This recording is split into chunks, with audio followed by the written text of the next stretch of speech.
So I feel like in most quick looks, it is implicit that there are no guarantees. I am going to make this explicit. Okay. Because I spent 20 minutes playing this. Mm-hmm. No lessons were learned. All right. What is this? It's a Starseed Pilgrim.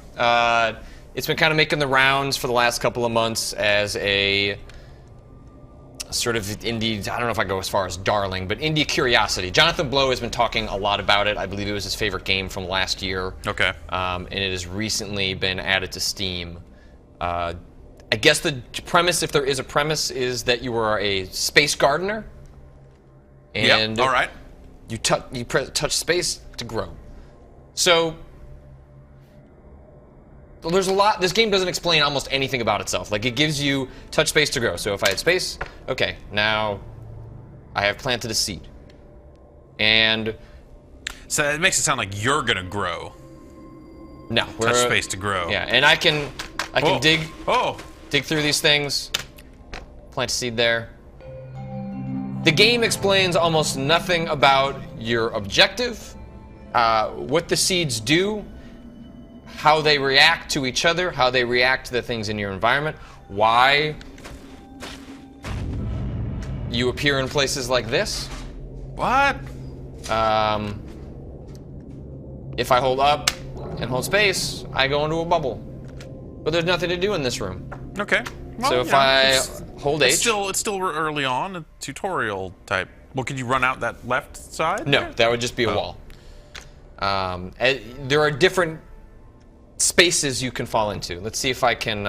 so you can. What I found is you can manipulate a little bit about how these seeds work. So, for example, you also see the one at the top randomizes every time I use one. It's probably a little hard for you because you're watching on a TV screen, but the little dot, the seed at the top changes every time I use a new one. Okay, so it's almost like a Tetris next piece display. Yeah, and this heart one grows new seeds. So you have X number of seeds.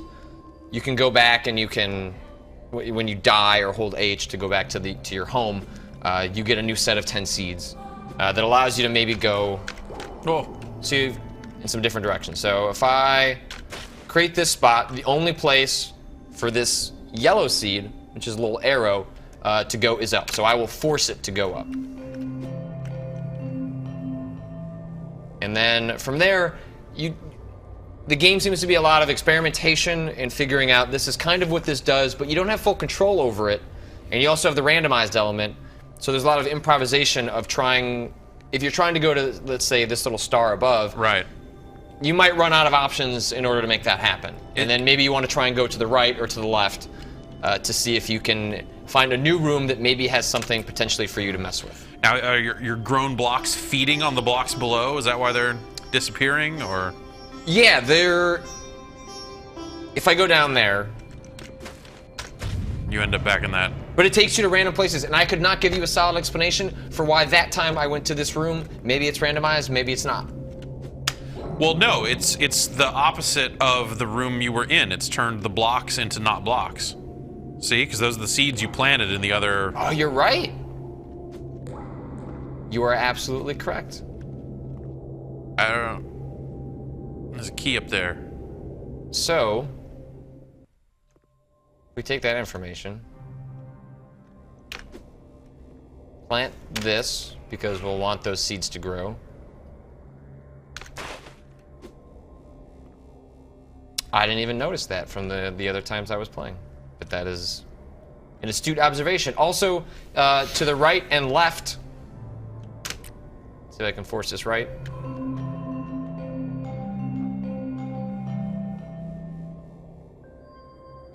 I can kind of... I can't get there yet. Alright. Is there stuff over there? Oh, no, that's retracting.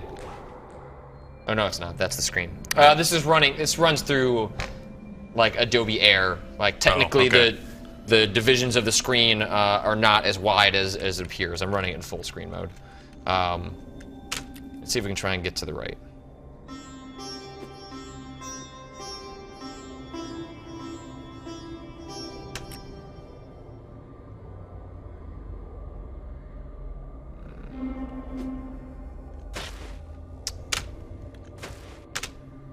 Can't plant a green on a green. But I guess you're right. Maybe these, like... Now, maybe those gray spaces, maybe they represent something. Oh, when you go across. I wonder. Yeah. Let's see how that looks now. Okay. No, that doesn't look like they change. Can you only make the bubble when you're in this? Yes. Okay. Are those more seeds? Yes. Okay.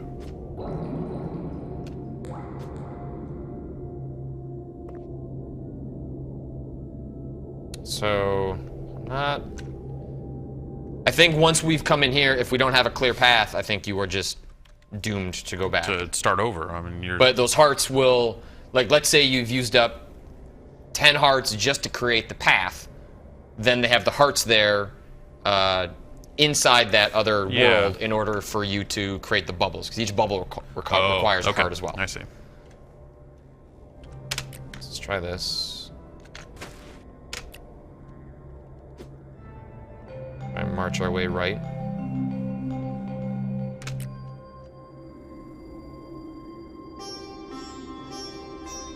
So you'll see there's not like a predictable pattern to, at least as far as I can tell. Like maybe the way I'm facing has something to do with it. Or where you're standing, you're kind of preventing it from growing or something. No, it'll pop you up above the spots.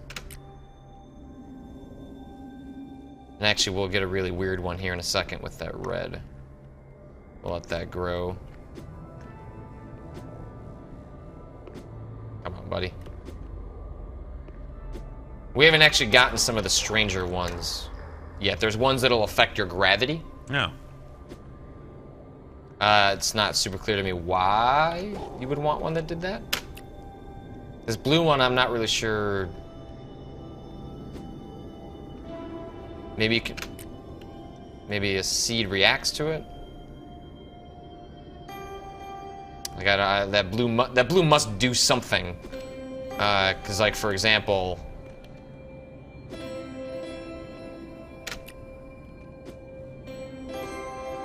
this red one that's now going to show up,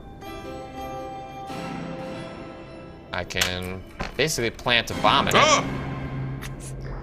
Jesus. And we're back here. Yeah.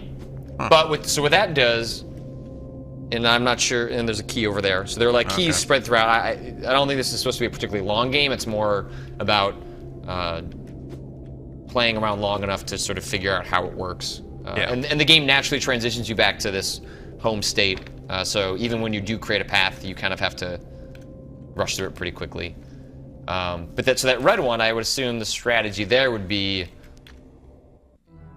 that will warp you to that world at any time, right? So you don't actually have to go down.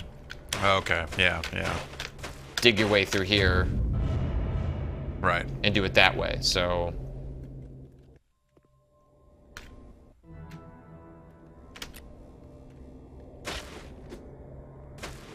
So the game gives you like basically like just enough information to start screwing around. Yeah. But beyond that, I was going fast.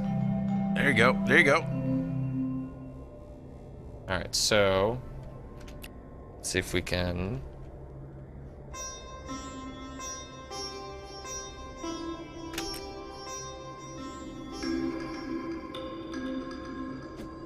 Should I plant this bomb? I don't know. Me either. Guess is as good as mine. Let's go in here. All right, so I got that key.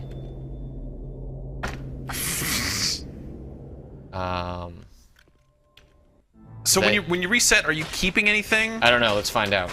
Yeah. You're not gonna be able to see the key from down here. But the key appeared as an icon above me. Oh. When I had it, so does not appear that way. Huh.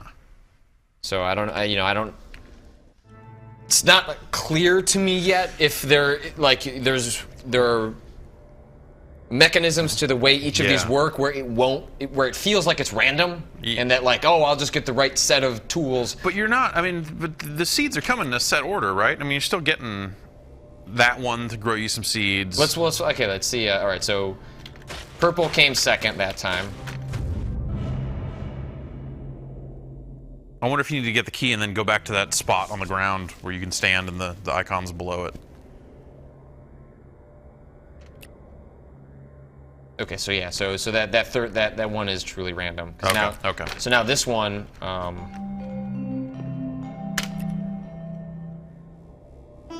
that one. This one. You'll see this is my current jump. Yeah. Jump on this.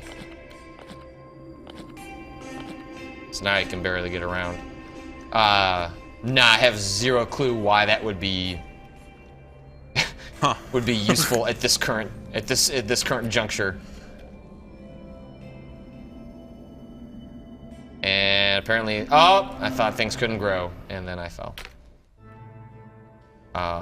Let's try going left.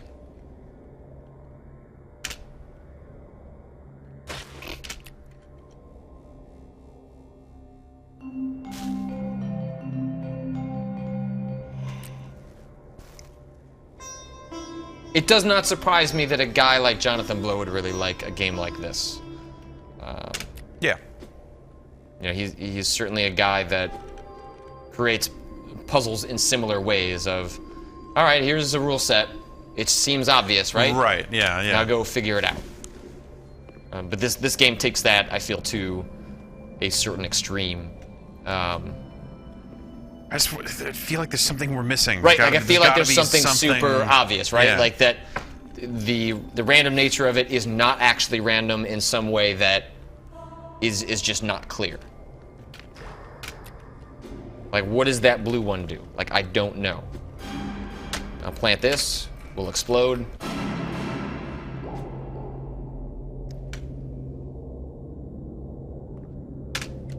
All right. I at one point got to a room, so there's this up arrow, right? And so, it's telling you, hey, jump, and then you experiment and press space, and you realize you have this. I got to some room that had 3 arrows up, but then I could not figure out what that meant. How you got there, why you got there. What does the 3 arrows mean? Or maybe that's I'm sitting pretty maybe far that's from not the an arrow. TV. Is that an arrow It or is could that be a a key. keyhole? I was just gonna say Yeah. maybe it's a keyhole, and that maybe I don't know what you would do with that key. You probably need to, well, I don't know. I would say get up to that key and Then try and but build a path that's going to lead you back to that center block and try to get the key to that arrow/keyhole. It's literally the only thing we have.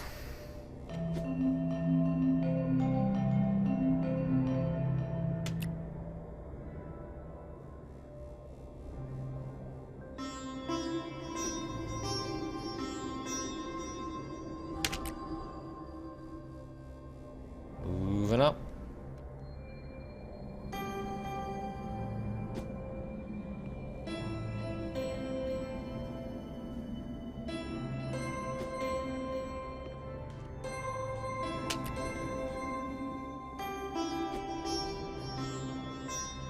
Oh, look, there's one up there, you go, there too. you go, there you go. All right, now that it's touching, get the key. So you want me to jump down there? Yeah. Now go back down.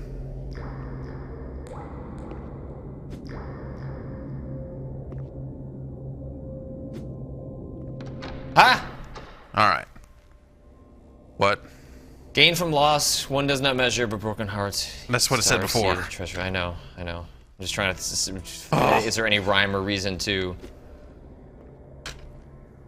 Now maybe it'll be 3. Let's see what happens if we go in there. You completed the first level and now you need to. No. Okay. Yeah, I don't know. I don't know. So At that's least we figured out what the keys do. we made progress. Yep. So like I promised at the start won't make progress. We made progress. Look at that. That's right. Exceeded expectations. Under promise and over deliver. It's The rules of business. Starseed Pilgrim. It's interesting. What it's trying to do is pretty intriguing. But yeah, know what you're in for, I guess. If you decide to take the plunge. How much is it? It's $5.99. Okay. But there's no demo out, so like this at least gives you a sense of what it is, and maybe puts you onto a path to get a little bit further than we did. What it is at the front of it, who knows? At some Yeah, point, I don't know maybe. where it goes. Maybe it gets completely flipped on its head. It probably just becomes like a World War II first-person shooter or something. That's my guess. That's the way all those indie games should end. That's how yeah, exactly. But yeah, thanks for noticing a really obvious thing up front in the beginning of this quick look, Jeff. Yeah, it made it a whole lot easier. No problem, Patrick.